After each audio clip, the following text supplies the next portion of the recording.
Good afternoon, students. This is Jhansi Rani from Chellapalli. I am very happy to see you, and I am very happy to explain this English lesson through this video. First, I congratulate the students, those who are passed in the examination, and the students, those who got highest marks in the English in your previous examination. So I heartily congratulate you because you have done a very good job in your previous classes. So students, I am very happy to explain this lesson to you. Today I am going to explain the lesson, the secret of essay, the secret of work. I am going to explain the secret of work written by Swami Vivekananda. So, do you know who is Swami Vivekananda? Do you know? Okay. So, this is Swami Vivekananda.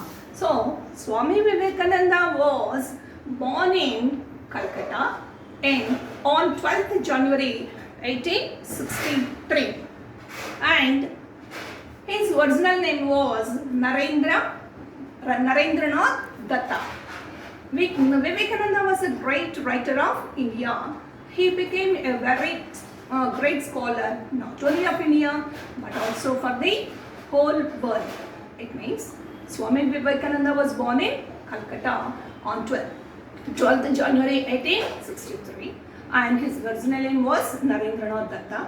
His father was Vishwanath Datta and his mother is Bhuneshwari Devi.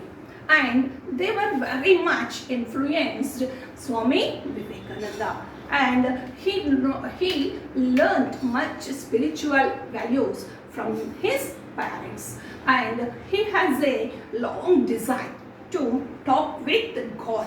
He want to see God face to face. So for that desire, he visited so many places, and he talks with many people, many other elders, and they replied they don't know, they cannot, they did not see the God. But he was not satisfied that answer, so he went to many places, and at last he reached Ramakrishna Paramahamsa. And with his preachings of Ramakrishna Paramahamsa, Vivekananda became his disciple.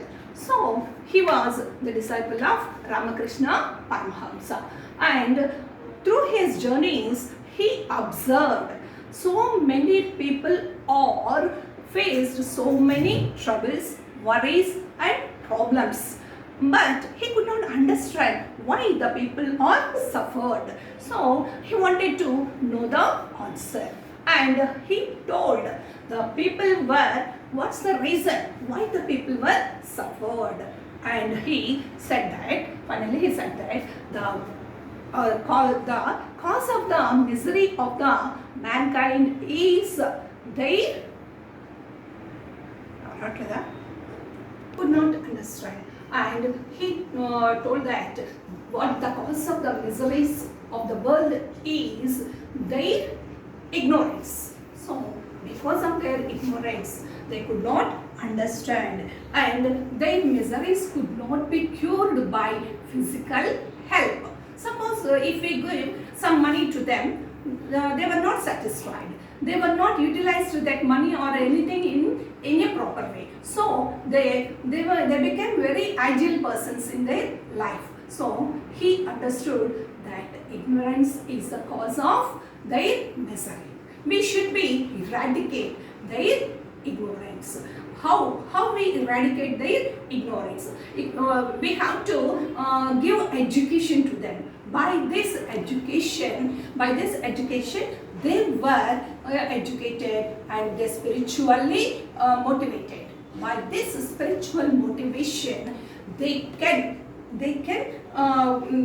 solve their problems. So the solution of the miseries of the world is their ignorance, and the solution is they have to be educated and they have to be spiritually strengthened. This is the solution to the miseries of their problems. So in this first lesson, in this second lesson, actually this is a very lengthy lesson. So I have to prepare a short notes on this lesson. So I will explain one by one. And first I want to give the meanings of the words. The secret of work. The secret of work, written by Swami Vivekananda. So misery. Misery means a state of being in great philosophical or mental distress or comfort. Okay, it means misery means sorrows, woes. Okay, so misery means M-I-S-E-R-Y. Misery means sorrows, sorrow, woes. Okay, and then cease. Cease means come or bring to an end. Incessantly, incessantly, without interruption, constantly, continuously. Bondage, slavery. Inherent, inbuilt. Tendency, likelihood. Impression, a print. Tuck, to push into. Sojourner, one who stays for a short while. Bliss, perfect happiness. Might, power. So I prepared very short answers, very short note on this essay. Now we shall discuss here miseries and its solution. So I have already explained this point. So what is the cause of their misery? Their miseries are by their ignorance. So we have to eradicate their ignorance by educating them, and we have to motivate them by spiritually. With this help of, we can throw away or send away their miseries, and this is the solution. And come to the second point. Work must be a mixture of good and evil. In this world, we have to work for our livelihood. So every work has good and evil. So every work has good and evil. If you good things, that work is good, and if you did bad things, that work is bad. So